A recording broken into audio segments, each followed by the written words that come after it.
Hello guys, since tayo magre-reban, ang topic natin ngayon guys ay tungkol sa dalawang klase ng method kung paano natin iti-test ang buhok kung sapat na uluto na ang ating hair. Hindi kasi sapat guys na nagdidepende tayo kung ilang oras natin siya babanlawan. Hindi po pwede yon, yung tinatawag na hula-hula hour test. Kailangan natin ite-testing through dalawang klase yan guys. Yung tinatawag na NOT test method at saka strands test method. Ito yung sinusunod natin guys para sa ganon ma-check natin kung ang na-applyan, yung buhok na na-applyan ng rebonding cream ay sapat na yung oras. Para hindi tayo magkamali, baka mamaya masobran yung oras o yung pagkulang ang oras, syempre back job, pag masobran naman ng oras, edi sira. Guys, ito na, dito natin malalaman.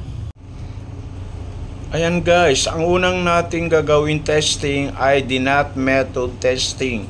Ayan guys, as you can see, gumagawa tayo ng NOT method. Yan ganyan lang guys, kasimple yan. Kapag binuhol mo at pag hindi na gumalaw yung buhok, ibig sabihin luto na ang buhok. Ibig sabihin sapat na yung oras para banlawan ng buhok. Ganyan guys. Yan.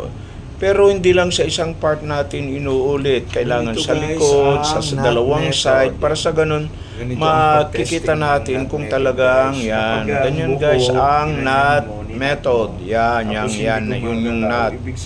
Ganyan ang NOT testing method. Yan. Ganyan lang guys kasimple para malaman natin at hindi na tayo manghuhula kung luto na yung buhok. Yan, ganyan. Pag hindi gumalaw Another NOT test. Yan. Hindi na gumagalaw.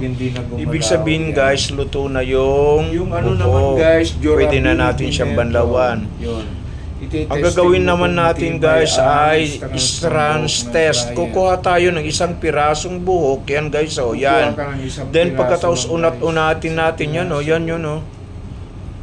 Isang piraso lang na buhok. Yan. Huwag niyong biglain na hilain kasi baka maputol yan. Ganyan o guys, o yan. Kapag ganyan nag-elastic guys, na ganyan gumaganyan yan, yun o, yun. Ibig sabihin luto na yung buhok. Yan, ganyan o, yan, ganyan. Pero kung hindi siya yung nahihila, hindi pa yung luto. Ibig sabihin niya luto na yung buhok guys. Yan, ganyan ang strands test method. Yan yung dalawang klase guys. Thank you.